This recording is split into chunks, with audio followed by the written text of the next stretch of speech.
If there's one thing the Save the Art campaign in our school taught us about earthworms, it's that earthworms without art are just ant-worms. Let's dive into a little bit about what they are. This is the classification of an earthworm.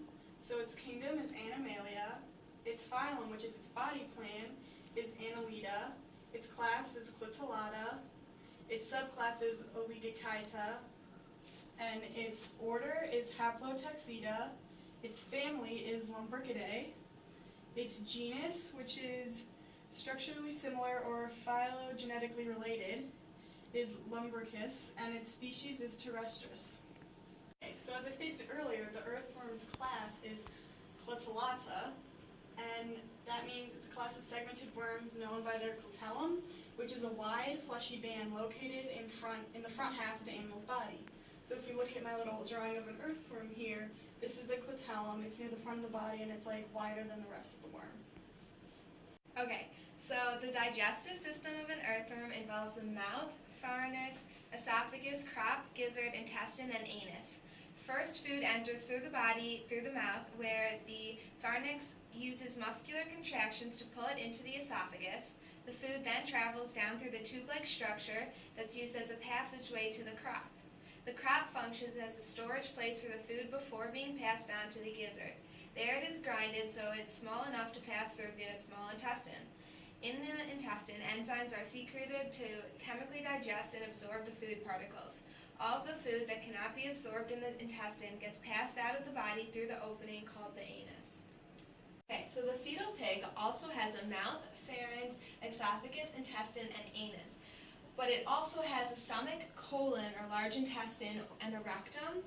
And so the fetal pig will also pass food through the mouth to the pharynx, in the back of its throat, and then to the esophagus. The esophagus in a fetal pig does not pass food directly to the intestine like in an earthworm, though.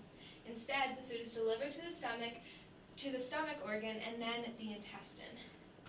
Unlike the earthworm, the fetal pig then passes its food through the colon, or large intestine, and then the rectum before it exits through the anus. Earthworms breathe air in and carbon dioxide out, but they do not have noses or lungs. They breathe through their skin. Gases are exchanged between the worm's circulatory system and the environment through their moist skin. They have mucus on the skin to keep it moist so the air can dissolve in it. Air goes through the skin to the circulatory system, and the 5 hearts pump the blood with oxygen to the head area, and then it flows to the rest of the body, and it's pumped back to the front again. The hearts push the blood through the vessels that extend throughout the body. The blood does not come out of the vessels, and it reaches the body tissues and organs by diffusing through walls of the blood vessels and capillaries. That's called the closed circulatory system. The vessels go to the capillaries that are short and very thin, so the gases only diffuse through a short surface. Carbon dioxide goes out through the skin. So to explain this diagram, air goes in, and then it goes to the hearts, and then it goes to the front, and then back, and then to the front again, and then it goes to the capillaries, veins, and then the carbon dioxide goes out. So in order to explain the earthworm's evolutionary place among the other organisms we dissected, I constructed a cladogram. So as you can see, all of the organisms on this cladogram have segmentation. They have an abdomen, other segments of their body, and that's obviously made more obvious, more manifested in the earthworm. Now the earthworm was the first thing on this list. It's the first to have evolutionarily evolved. And what it is not, though, is a vertebrate. It's an invertebrate. It's an annelid.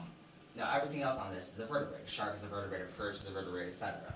Now what a shark is not, though, does not have a bony skeleton. That's a skeleton of cartilage. However, sharks do not have paired limbs, perches do not have paired limbs, but everything else does. So that's paired fins, that's not paired fins, that's paired arms, paired legs, etc. Now, a frog has paired limbs, but it does not have a 3 or 4 chambered heart, which would include having 2 atria or having 2 atria and 2 ventricles for oxygenated and deoxygenated blood. Now, turtles do have a 3 or 4 chambered heart, but they are not warm-blooded, like pigeons and pigs. And pigs are the only one on this list that gives live birth, whereas not from an egg or from some other place. So that kind of explains the evolutionary place of each of these organisms, and obviously the earthworm is the first one, and that puts it into perspective.